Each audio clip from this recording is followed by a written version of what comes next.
Perkenalkan, saya Adinda Skartanjung, salah satu dosen di program studi Perencanaan Wilayah dan Kota Institut Teknologi Sumatera yang berlokasi di Lampung Selatan, Provinsi Lampung. Pada kesempatan kali ini, saya akan menjelaskan salah satu mata kuliah yang saya ampu, yaitu mata kuliah pengantar proses perencanaan untuk topik tahap pengumpulan data.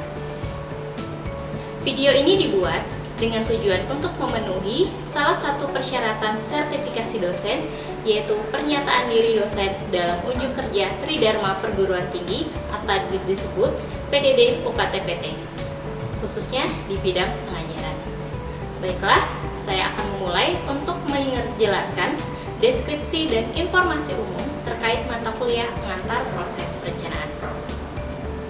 Mata kuliah pengantar proses perencanaan merupakan salah satu mata kuliah wajib bagi mahasiswa semester 2 pada program studi Perencanaan Wilayah dan Kota ITH. Mata kuliah ini memiliki bobot 2 SKS untuk satu semester dengan durasi perkuliahan sebanyak 16 minggu, termasuk UTS dan UAS. Bahasa pengantar yang digunakan dalam mata kuliah ini adalah bahasa Indonesia. Mata kuliah pengantar proses perencanaan merupakan mata kuliah yang memberi pemahaman mengenai tahapan-tahapan dalam proses perencanaan, serta memberikan praktik kepada mahasiswa untuk menerapkan proses perencanaan dalam studi kasus. Pada mata kuliah ini dijelaskan juga mengenai pendekatan yang digunakan dalam perencanaan, serta proses penyusunan rencana yang berbasis spasial dan aspasial. CPL yang dibebankan dalam mata kuliah ini ada 8. 1 merupakan CPL yang berupa sikap, 2 merupakan CPL yang berupa pengetahuan, 2 CPL yang berupa keterampilan umum, dan 3 CPL yang berupa keterampilan khusus. Capaian pembelajaran mata kuliah atau CPMK pada mata kuliah ini ada 3. Pertama, mahasiswa mampu menjelaskan tahapan-tahapan dalam proses perencanaan. Kedua, mahasiswa mampu mengidentifikasi isu masalah dalam konteks perencanaan wilayah dan kota. Ketiga, mahasiswa mampu menyusun rencana pengumpulan data dan informasi. Pun referensi utama yang digunakan dalam mata kuliah ini adalah pertama, buku Planning in the Public Domain karya John Friedman. Kedua, buku Proses Perencanaan Wilayah dan Kota karya Ahmad Junaidi. Ketiga, buku Teori Perencanaan karya Rustiadi et al. Untuk menciptakan bentuk pembelajaran yang kolaboratif, metode pembelajaran yang digunakan dalam mata kuliah ini adalah case-based learning. Jadi, setelah mahasiswa mendapatkan teori ataupun pengetahuan dasar terkait proses perencanaan, selanjutnya mahasiswa akan diberikan studi kasus untuk dikaji isu permasalahannya, kemudian penetapan tujuan, dan merancang survei. Baiklah, demikian informasi yang bisa saya sampaikan mengenai mata kuliah pengantar proses perencanaan untuk mahasiswa program studi Perencanaan Wilayah dan Kota ITERA. Berikut merupakan cuplikan dari proses pembelajaran yang saya laksanakan secara tatap muka di kelas. Selamat menyaksikan. Oke, baik. Saya akan mulai kelasnya kalau semuanya sudah nyimpan HP di dalam tasnya atau di bawah kaki ya. Oke, baik, sudah ready nih. Oke, assalamualaikum warahmatullahi wabarakatuh. Selamat pagi.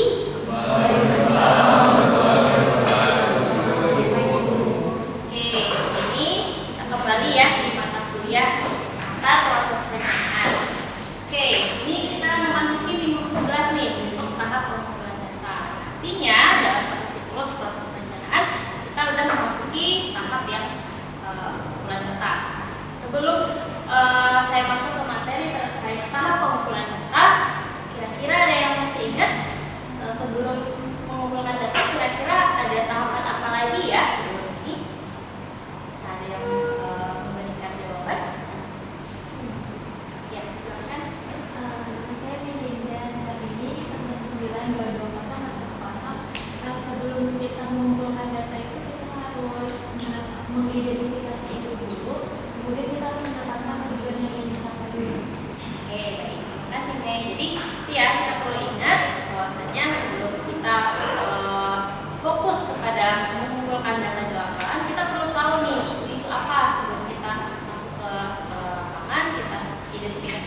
Kemudian kira-kira dengan permasalahan tersebut kita akan memfokuskan diri kita untuk survei yang kemana nih? Makanya kita butuh menyatakan tujuan kita, apa tujuan kita. Oke. Baiklah, ini adalah beberapa materi yang akan kita bahas hari ini. Yang pertama adalah kedudukan data dalam suatu proses perencanaan, kemudian apa itu data dan informasi, kemudian klasifikasi data, tahapan pengumpulan data, serta bagaimana sih teknik-teknik dalam kita mengumpulkan data. Oke, ini ya yang tadi sempat disinggung di awal. Kita ketahui bahwa ini adalah siklus dari satu proses perencanaan, dan setelah kita melakukan identifikasi isu, kemudian state goal, dan masuklah kita ke dalam tahapan pengumpulan data. Nah, tahapan pengumpulan data ini sesungguhnya, nah data ini kita lihat di sini merupakan sentral dalam proses perencanaan. Kenapa data itu menjadi proses sentralnya, pusatnya ya? Karena ketika kita melakukan identifikasi isu, kalau kita nggak punya data, itu gimana kita bisa mengidentifikasi isu? Nggak bisa kita mendapatkan data-datanya, tidak mendapatkan isu-isunya. Kemudian kita mau melakukan evaluasi. Nah, evaluasi kan butuh data monitoring, makanya data itu menjadi penting, dan kedudukannya dia ini mensupport segala tahap-tahap yang ada dalam proses perencanaan. Nah, data itu apa?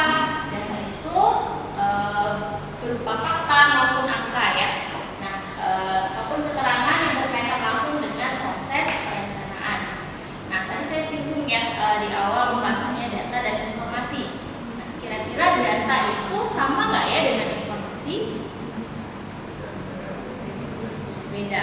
Apa bedanya? Yang bisa membantu menjawab? Saya Bu. Silakan. Kalau menurut pengalaman saya, data sendiri merupakan penjelasan singkat suatu variabel dan bersifat mentah dan belum diolah. Kemudian untuk informasi sendiri merupakan hasil olah data yang sudah matang ataupun telah diolah dan siap untuk digunakan dalam suatu proses pengambilan keputusan. Oke, baik, terima kasih untuk jawabannya. Jadi teman-teman tadi sudah mendengar ya, data dan informasi itu berbeda. Informasi itu dapat kita peroleh ketika kita sudah mengolah data. Jadi data yang kita dapatkan ke lapangan, kemudian kita olah, kita analisis, nah itu memunculkan satu informasi. Jadi misalkan kita mencari data nih di BPS, kita nemu tabel data jumlah penduduk. Kalau kita tampilkan saja tabelnya, tidak ada informasi yang pembaca langsung bisa baca. Tapi kalau kita bikin grafik gitu, kita tunjukkan, oh ternyata kecamatan A ini yang paling tinggi, nah itu sudah menunjukkan suatu informasi. Makanya data dan informasi itu berbeda. Mudah-mudahan bisa dipahami ya. Kemudian ini peranan data dalam perencanaan dan perancangan. Data itu dalam identifikasi permasalahan atau persoalan dan perkembangan esensi sebagai dasar perumusan rencana. Ini yang tadi sudah disampaikan di awal bahwa data ini merupakan posisinya sentral yang mendukung dari semua tahapan, dan untuk tahapan identifikasi permasalahan dia membantu untuk dasar perumusan rencana, dan juga identifikasi dan evaluasi, dan juga sebagai umpan balik untuk siklus proses berikutnya. Jadi yang namanya kita bahas siklus itu tidak pernah selesai ya. Ketika perencanaan itu sudah diimplementasikan, kemudian akan dilakukan evaluasi apakah ada sesuai atau tidak sesuai. Kemudian jika ada permasalahan yang tidak sesuai, maka akan dilakukan perencanaan kembali. Oleh karena itu kita butuh data lagi nih untuk melakukan proses selanjutnya.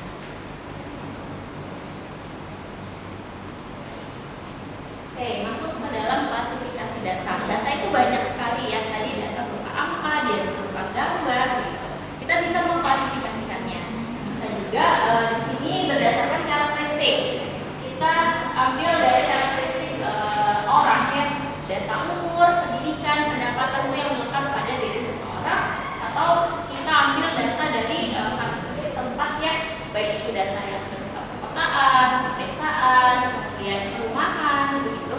Kemudian kita melihat data dari peristiwa, data bencana alam, frekuensi kejahatan, dan lain sebagainya, atau data dari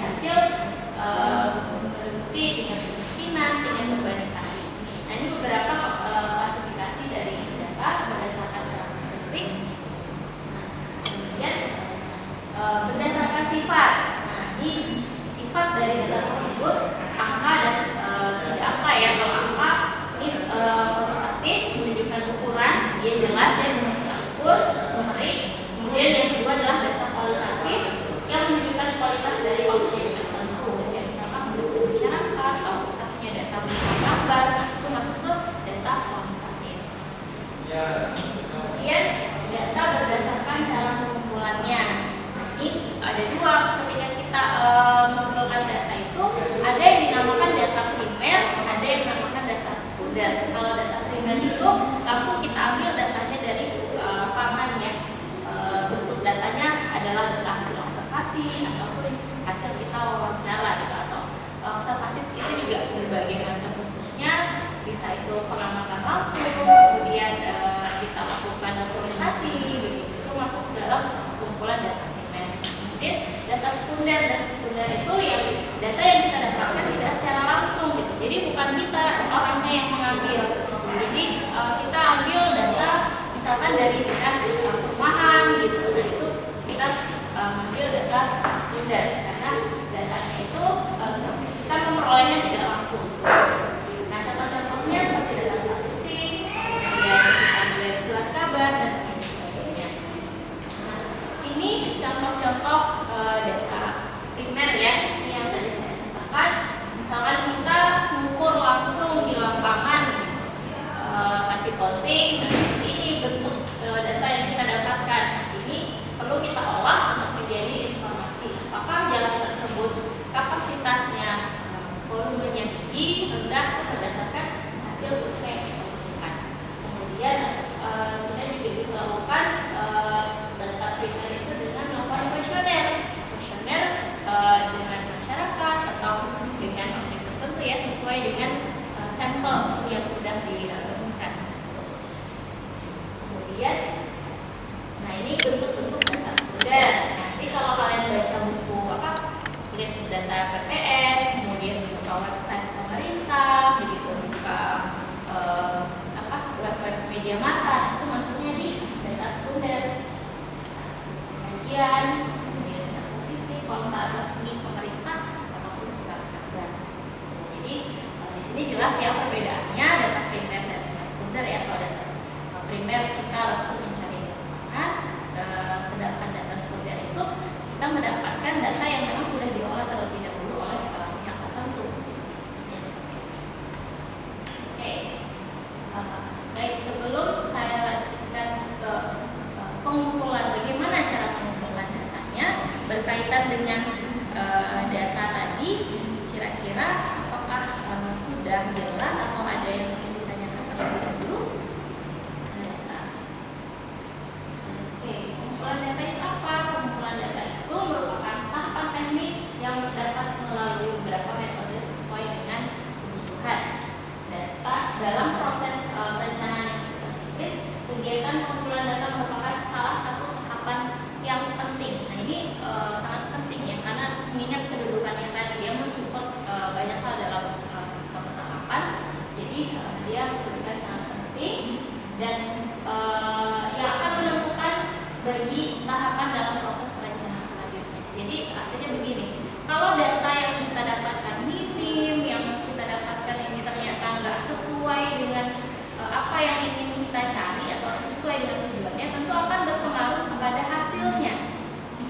ketika mengumpulkan datanya, kemudian bagaimana mengkompilasi data, kira-kira analisis apa nih yang dibutuhkan, itu perlu kita gambar dari awal. Jadi perlu kita persiapkan 1 sampai 8 ini sebelum kita terjun ke lapangan. Atau kita biasa menyebutnya adalah desain survei. Nah, penting kita menyusun desain survei terlebih dahulu sebelum kita ke lapangan.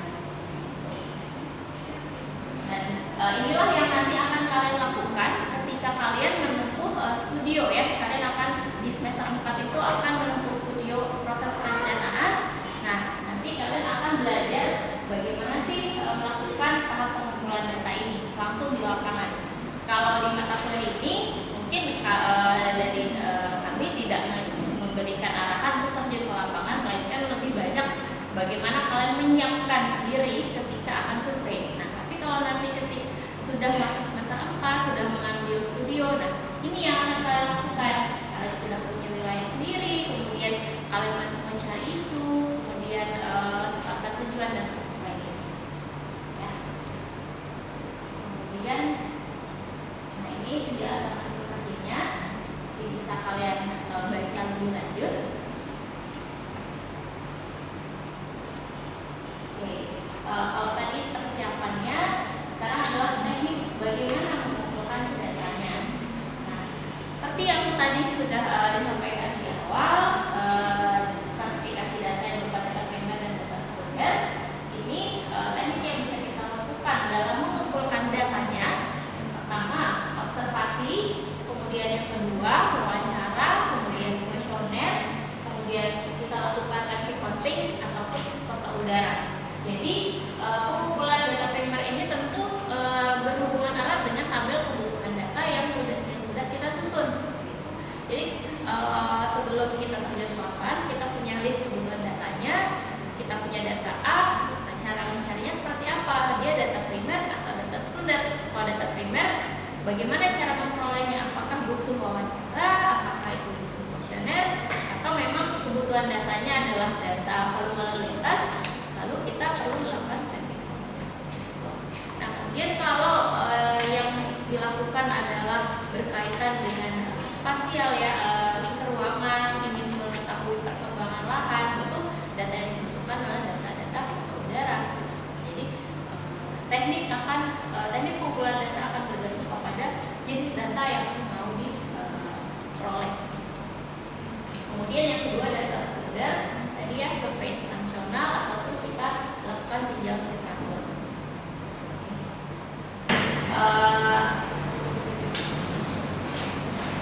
Nah, ini saya tunjukkan beberapa alat bantu dalam kita melakukan survei data primer ya. Salah satunya ini kuesioner. Ketika kita ingin mendapatkan suatu data dengan metode kuesioner, tentu kita perlu form kuesioner, kita perlu menyusunnya.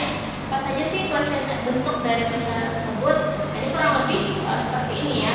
Kita perlu memberikan pertanyaan-pertanyaan untuk identitas si respondennya, kemudian baru masuk ke substansinya. Kalau ini dicocokkan berkaitan dengan pemukiman, kemudian nah ini beberapa pertanyaan kuesionernya. Jadi pertanyaan kuesioner itu ada pertanyaan yang tertutup seperti ini dan juga yang semi terbuka. Pertanyaan tertutup itu ketika kita sudah memberikan opsi-opsinya ya. Jadi responden itu tinggal memilih. Jadi tidak ada opsi mereka memberikan jawaban sendiri begitu. Dan ini kalau pertanyaan semi terbuka, nah kita memberikan kesempatan kepada responden untuk menulis jawaban yang tidak ada di dalam pilihan kita. Jadi bisa kalian nanti modifikasi ketika survei nanti yang mana yang pas untuk kebutuhan kalian. Nah, di dalamnya juga kita bisa berikan juga pertanyaan yang terbuka. Jadi kita berikan pertanyaan yang mungkin bersifat pendapat yang tidak mungkin kita berikan pilihan ganda seperti itu. Kemudian ini untuk teknik plotting khususnya untuk pemetaan ya, observasi, itu bisa dilakukan dengan teknik ini. Kemudian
Google Maps.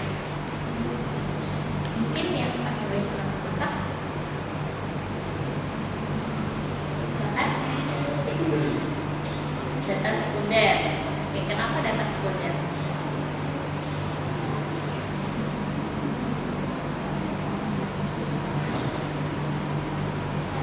Karena sebenarnya bukan dari hasil lapangan. Oke, baik, terima kasih. Ada lagi jawaban lain?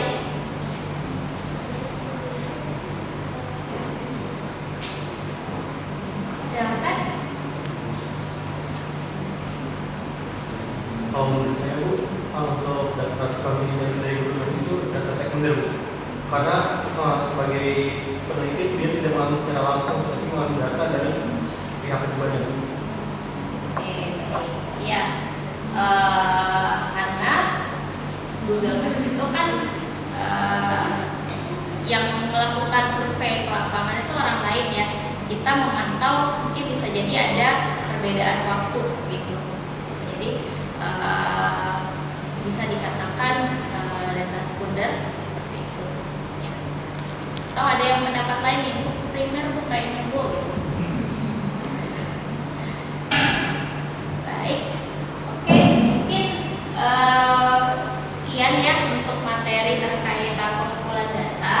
Kita bisa simpulkan di sini bahwa data itu memiliki kedudukan yang penting dalam proses perencanaan karena data ini mendukung semua proses perencanaan yang dilakukan. Baik atau buruknya data atau minim atau banyaknya data akan mempengaruhi tahap proses perencanaan yang dilakukan. Kemudian penting untuk merumuskan teknik pengumpulan datanya. Jadi kalau kita mengumpulkan data kita harus siap gitu. Sebelum kita survei ke lapangan kita harus siap apa saja yang dibutuhkan, kemana saja, alatnya apa, dan lain sebagainya. Kemudian persiapan yang baik akan mengefisiensikan sumber daya pada saat survei lapangan. Karena mengambil data ini tidak murah. Mengambil data ini hal yang mahal gitu. Jadi ketika kita survei maka kita perlu melakukan efisiensi terhadap sumber daya yang kita punya. Baiklah, ini sebagai salah satu referensi ya, ini untuk kita semua buat kalian nanti baca, yakni dasar-dasar survei untuk perencanaan wilayah dan kota. Nanti silakan dibaca bukunya untuk memperdalam kembali survei PWK itu ngapain aja yang bisa kalian perdalam melalui buku. Kemudian referensinya yang bisa kalian baca juga. Kemudian, nah ini saya ada tugas juga nih untuk kalian minggu depan. Jadi ini kan ada 30 orang ya di sini, nanti dibagi menjadi 5 kelompok. Kemudian melakukan praktik menyusun tabel kebutuhan data ya seperti ini. Kalian identifikasi data apa saja yang dibutuhkan untuk perencanaan kalian. Kemudian bikin daftar kebutuhan data seperti ini. Jadi di awal kita udah tahu nih data yang dibutuhkan apa, itu nyarinya kemana, kemudian dianalisisnya dengan apa dan untuk apa. Ini ya, silakan nanti kalian mempraktekkan ini. Minggu depan kita diskusi. Oke, mungkin itu saja yang bisa saya sampaikan hari ini. Semoga pembelajaran hari ini bisa bermanfaat. Baik, demikian untuk pertemuan hari ini saya akhiri. Wassalamualaikum warahmatullahi wabarakatuh. Terima kasih banyak atas kehadiran. Demikian deskripsi singkat dan cuplikan proses pembelajaran dari mata kuliah pengantar proses perencanaan yang saya ampu. Semoga dapat memberikan gambaran mengenai kinerja pengajaran yang saya lakukan, khususnya di mata kuliah pengantar proses perencanaan program studi perencanaan wilayah dan kota ITERA. Saya mengucapkan terima kasih kepada seluruh tim penilai dan tim panitia sertifikasi Smart Dosen, khususnya Direktorat Sumber Daya Dirjen Diktiristek, Kemendikbudristek Indonesia. Dan juga saya mengucapkan terima kasih kepada rekan sejawat dosen dan rekan-rekan mahasiswa. Demikian yang dapat saya sampaikan. Mohon maaf atas semua kekurangan dari saya. Wassalamualaikum warahmatullahi wabarakatuh. Salam sehat untuk semua.